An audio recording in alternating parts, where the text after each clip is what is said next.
हिंदुओं में तीन प्रधान देव माने जाते हैं, ब्रह्मा, विष्णु और महेश। ब्रह्मा इस संसार के रचनाकार है, विष्णु पालनकार है और महेश संहारक है।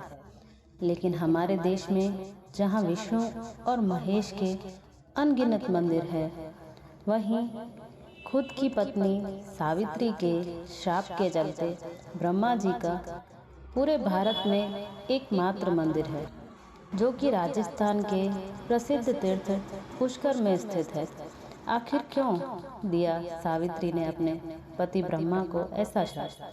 हिंदू धर्म ग्रंथ पद्म पुराण के मुताबिक एक समय धरती पर वज्रनाश नामक राक्षस ने उत्पात मचा रखा था।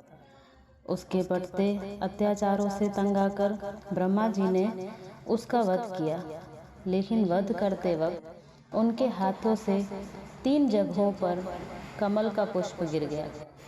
इन तीनों जगहों पर 3 झीलें बनी। इसी घटना के बाद ब्रह्मा ने संसार की भलाई के लिए यहाँ एक यज्ञ करने का फैसला किया। ब्रह्मा यज्ञ करने हेतु पुष्कर पहुँच गए, लेकिन किसी कारणवश सावित्री जी समय पर नहीं पहुँच सकी। यज्ञ को पूर्ण करने के लिए उनके साथ उनकी पत्नी का होना बहुत ज़रूरी था, लेकिन सावित्री जी के नहीं पहुंचने की वजह से उन्होंने गुर्जर समुदाय की एक कन्या गायत्री से विवाह कर इस यज्ञ को शुरू किया। उसी दौरान देवी सावित्री वहां पहुंची और ब्रह्मा के बगल में दूसरी कन्या को बैठा देख क्रोधित हो गई। उन्होंने ब्रह्मा जी को शाप दिया कि देवता होने के बावजूद भी उनकी पूजा नहीं होगी। सावित्री के इस रूप को देखकर सभी देवता लोग डर गए।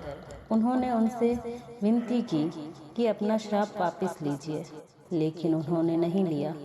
जब गुस्सा ठंडा हुआ तो सावित्री ने कहा कि इस धरती पर सिर्फ पुष्कर में उनकी पूजा होगी। कोई भी दूसरा आपका मंदिर बनाएगा तो उसका विनाश हो जाएगा। भगवान विष्णु ने भी इस काम में ब्रह्मा जी की मदद की थी।